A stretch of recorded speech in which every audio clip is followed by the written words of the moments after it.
Hi, let's look at example 5 from lesson 2-1. Write an equation of a transformed function. The function g is a translation of the parent function f, 1 unit left and 3 units up. Okay, what is the equation of g? Write the quadratic equation in vertex form, and in the form f of x equals ax squared plus bx plus c. So we know that f is the parent function, and the parent function of a quadratic function is just x squared, right? And so if we know that the transformation of this function is just 1 unit left and 3 units up, we know that our vertex is just -1, 3, right? So now we know h and k. So we can just plug that into the vertex form of our equation, which is just g of x is equal to a times x plus 1 parentheses square plus 3, right? That's our h, that's our k. And then we can see that the graph tells us some points. So we can either use -2, 4 or 0, 4. 0, 4 sounds like an easy point. So we'll use 0, 4 to figure out a, like we did in example 4 and 3. So plug in x as 0 as x and 4 as y, and then we can solve for a, which is going to be 1.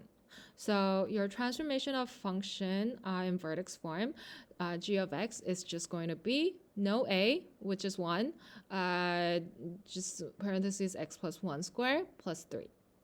Okay, and then if you multiply that out, if you multiply your factor of x plus 1 out and simplify it, it's going to be in form of ax squared plus bx plus c. So we need both of this form.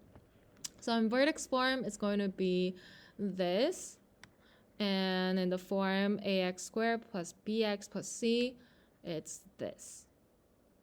Okay, so looking at the graph, you can pick points because sometimes graph tells you a lot more information than you're actually being told. So if you know a translation from the parent function and you have a graph of g, then you can easily figure out your equations. Okay, so let's try number 5. What is the equation of j? Write the equation in vertex form and in the form y is equal to ax squared plus bx plus c. So pause the video and come back when you're ready for answers.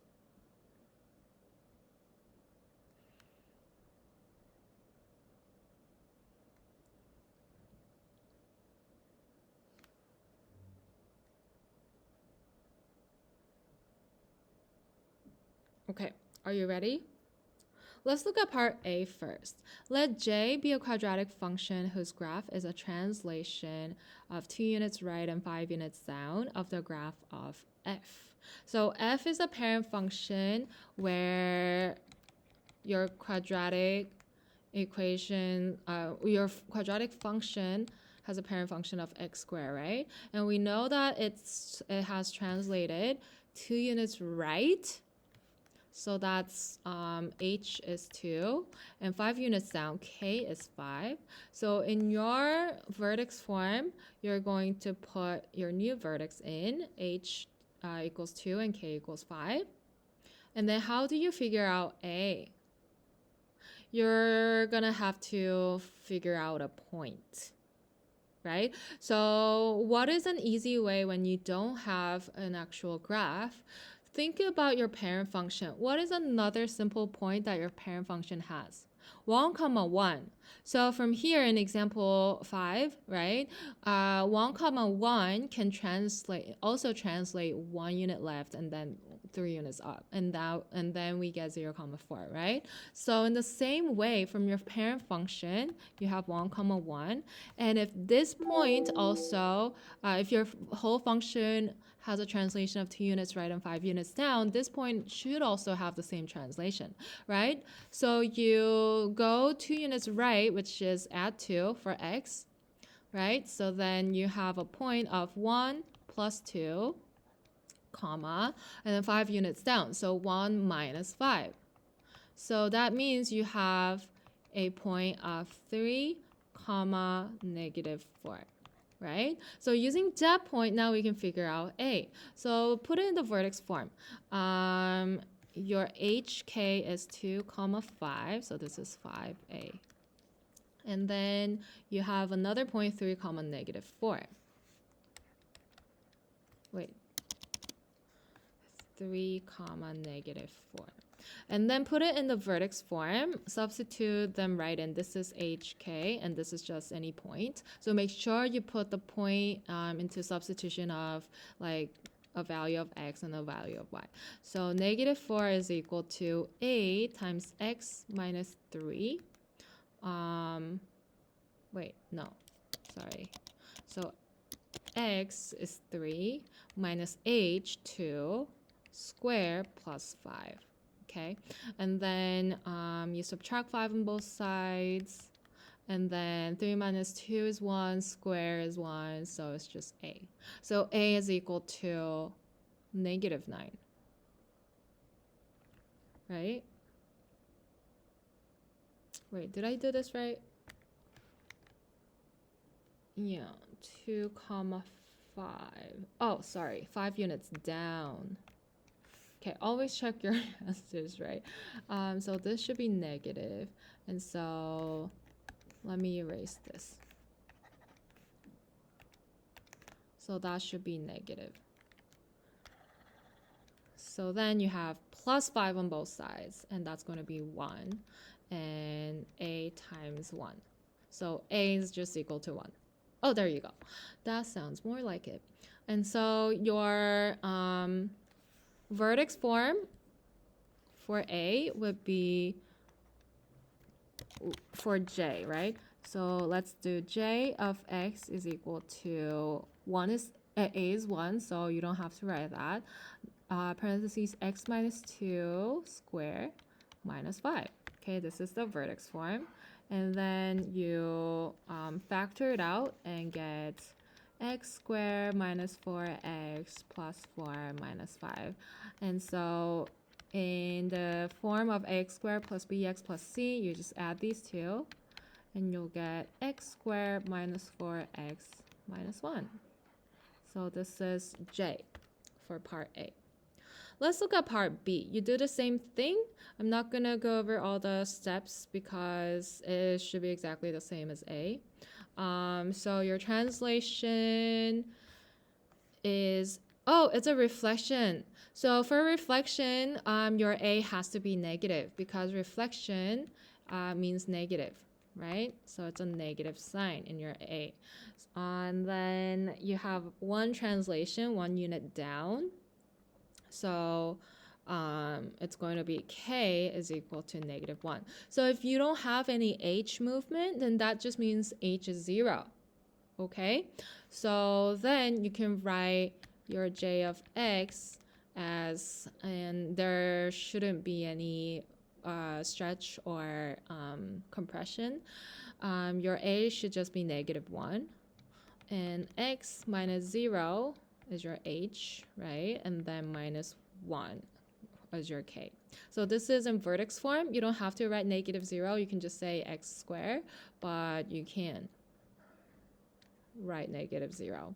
And so I'm just gonna put a box around that. And then if you solve that into ax squared plus bx plus c form, you're going to get -x squared minus 1.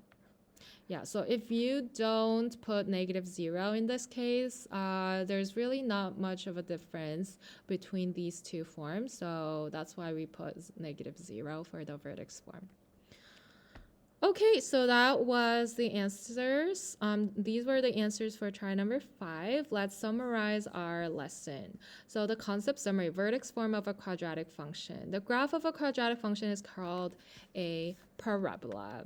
A quadratic function can be represented by an equation in vertex form, very important. Whoops.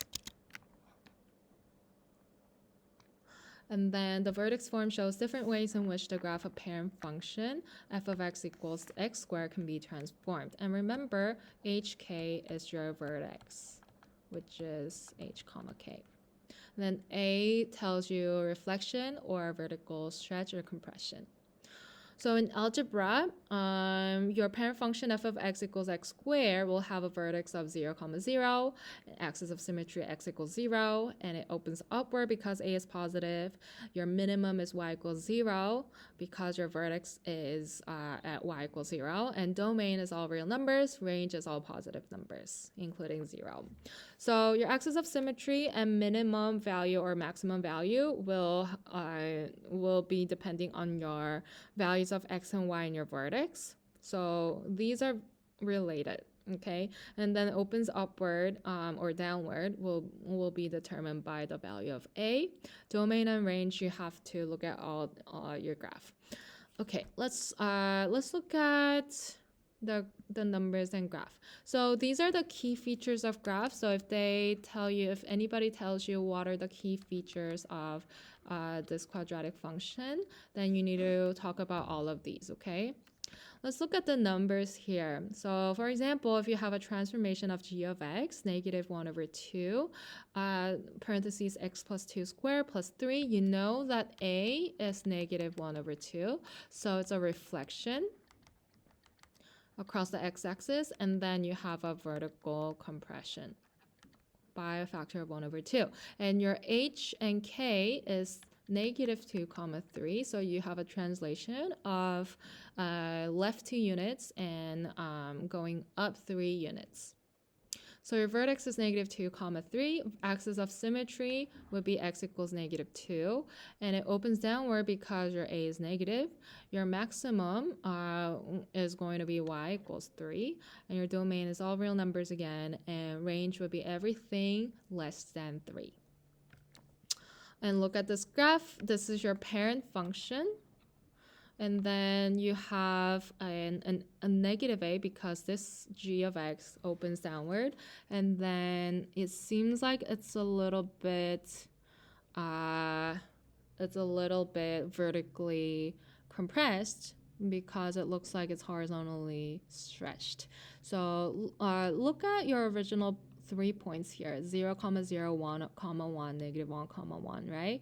So if you compare the points, the 3 points for your transformation, you can easily see if it's a stretch or vertical compression for your graph. So since it's stretched horizontally, it means it's a vertical compression, right?